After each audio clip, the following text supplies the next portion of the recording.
I did think, I'm like, why is she wearing where'd she get the green coat during a blackout? He asked that.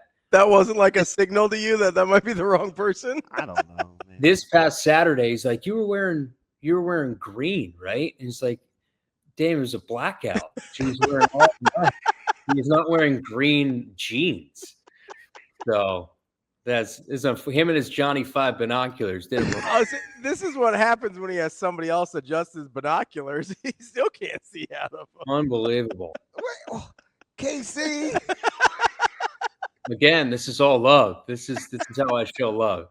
I have all sorts of issues. Like, I can't show love normally, so I just do it through sarcastic one-liners. See, that's why you like both of us. We show you our appreciation the same way. No, actually, you, Benny, Mac, and KC have very similar like your deliveries are very, very similar.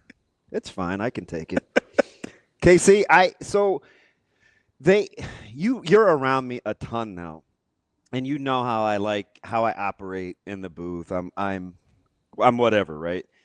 But during your call, and I was not even a fan of the GoPro. Like, I want everybody to know that was kind of your baby, and you were during the interview.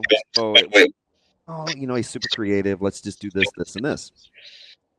But that clip got released, and it's like the one time I was actually sitting and kind of calm. I explained to the guys two things. Number one, I felt like I was going to headbutt the UCLA guy standing right next to me.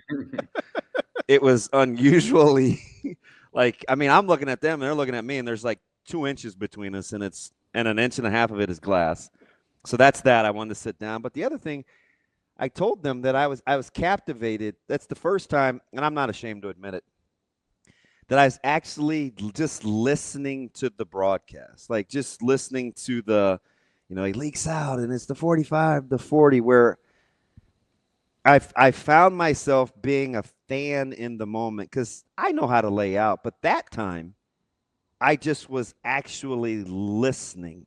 Do you feel like, because I heard it at Costco, like, do you feel like the evolution is kind of where you're wanting it? I know you're a perfectionist and it's not a finished product, but do you feel like it's getting to where you want it to be? Yeah, I was standing, me and Jess were in her office yesterday, and I was saying something to that effect that, like, I feel like our broadcast is in a really good spot. Despite sometimes we go back and forth with each other, like we were just talking about, like, I just feel like, whether it's Jess or whether it's our dynamic, and I listened back to the broadcast a million times over, like you said, sort of a perfectionist in a way. You're always chasing, getting better and things like that. I embrace coach speak more now than ever because I always use that line, like I'm trying to get better every broadcast, every week. But I feel like we're in a really good spot. And I think where we were in Kansas City to where we are now, I think it's in a much different spot. I just think it's the timing of it. I was listening back to the broadcast, the one we just did, and not to toot your horn, but I'm like, wow, Damon, sometimes when you're in it, I don't do a good enough job of listening to what you're saying, right? Because you're always on to the next play. And I'm like, wow, Damon was really on it in this. He's always on it, but like he was really on it in this game. And there's certain things that I think I'm learning as I go about the game through you that I think is super interesting, especially with this transition of TJ stepping in and how defenses have to react and certain things that are now open with the offense. And so it's like I'm learning more and more as we go, aside from the play-by-play side, but what's happening on the field. Like I've always thought I had a good grasp of what's happening, but now you sit next to somebody who sees it at a different level. I think that's really cool because I think I'm starting to see the game at a much different level because of how you're seeing it, if that makes sense. Yeah, I mean, Kyle, I can attest to that. I've learned more about football in the last 2 years doing this with Damon and I've watched football my whole life. I was like, oh yeah, I know what's going on. And then I started talking to Damon and asking him questions. I'm like, oh, I had no idea what was happening. Yeah. I was just watching the ball the whole time. you know the cool thing. Enough of me. Like the cool thing. You know what I like though, Casey? Because we're just gonna give a couple compliments here. One of the things that I think is really, really cool coming from Florida and kind of how you had to do your job, we could tell you a lot of things, right? Hey, Josh is this back as an engineer. Jess is this on the sidelines, or B-Mac is this as a spotter. And all of this stuff is going to be new to you. But watching you and Ben, like his shorthand and the numbers and his math and how fast – like, you ever met a guy that can write on a dry erase board in a coherent manner faster than B-Mac? And it's like you guys watching that tap dance is – I think people are thinking you're just blowing smoke when you compliment him during the broadcast about his role. Like that evolution – because it's not for everybody, right? Like, it's – I mean, it's not controlling, but he's integral. In the role, right? So it's fascinating.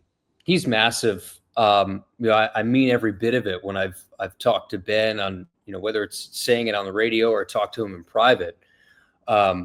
He's a massive part of what we do outside of hosting on air. The fluidity that you may hear in game, that's 98% Ben McLaughlin, right? Like the amount of, if you listen to the amount of reads that we have and the amount of things that we have to do going in and out of break, and we're grateful for that because that means that people are listening and people are pouring money into our broadcast. And but the way that Ben's able to compartmentalize everything, he's been around it for a long time, but now he has to adjust to a new announcer and to my cadences and things. And I think that transition has gone pretty smooth. And I think a big reason why is just Ben, his ability to adapt. He's just a pro. And I think that dynamic in general, the one thing that the on-air product is one thing, but I like to look back at like the dinners we have on Friday nights before games and just I think that's where the dynamic between all of us